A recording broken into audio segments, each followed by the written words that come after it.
एक बार गौतम बुद्ध वैशाली नगरी में धर्म प्रचार के लिए जा रहे थे। जब वे नगर के बीचों बीच से गुजर रहे थे, तभी उन्होंने देखा कि राजा के कुछ सैनिक एक लड़की का पीछा कर रहे हैं और वह लड़की डरी हुई सी थी। वह कुएं के पास जाकर खड़ी हो गई और दौड़ने की वजह से काफी हाँफ रही थी और प्यासी भी थी।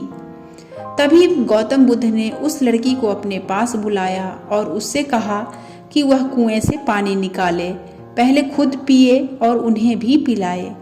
इतनी ही देर में सैनिक भी वहां पहुंच गए। गौतम बुद्ध ने उन्हें हाथ के संकेत से रुकने के लिए कहा।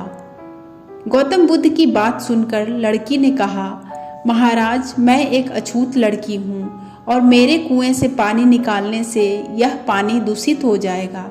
तभी बुद्ध ने उससे फिर कहा कि लड़की, मुझे बहुत जोर की प्यास लगी है, पहले तुम मुझे पानी पिलाओ। तभी कुछ देर बाद वैशाली नगरी के राजा भी वहां आ गए। फिर उन्होंने बुद्ध को नमस्कार किया। बाद में सोने के बर्तन में केवरे और गुलाब का सुगंधित पानी पीने के लिए गौतम बुद्ध को दिया, पर बुद्ध ने उसे पीने से मना कर दिया। बुद्ध ने एक बार फिर लड़की से अपनी बात दोहराई। इस बार लड़की ने साहस के साथ कुएं से पानी निकाला, स्वयं भी पिया और गौतम बुद्ध को भी दिया। और पानी पीने के बाद बुद्ध ने लड़की से उसके भय का कारण पूछा। तब उस लड़की ने बताया कि मुझे संजोग से राजा के दरबार में गाने का अवसर मिला था।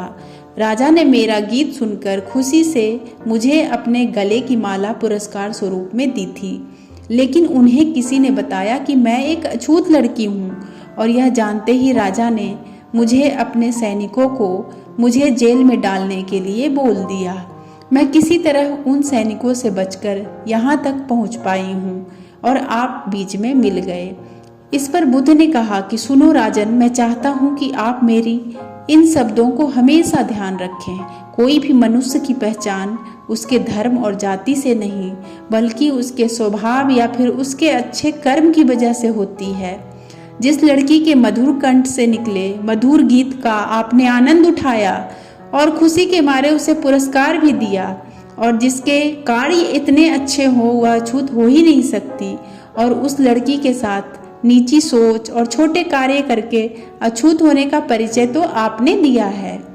इसीलिए मेरी नजरों में यह लड़की नहीं बल्कि आप अछूत हैं। तभी राजा बुद्ध के सामने शर्मिंदा होने के अलावा और कर भी क्या सकता था। उसने बुद्ध से क्षमा मांगी और वहां से चला गया।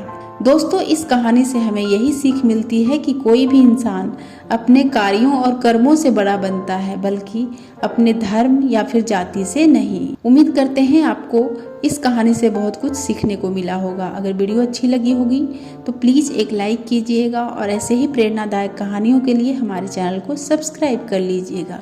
मैं आपसे जल्द मिलती हूँ एक और कहानी के साथ। धन्यवाद।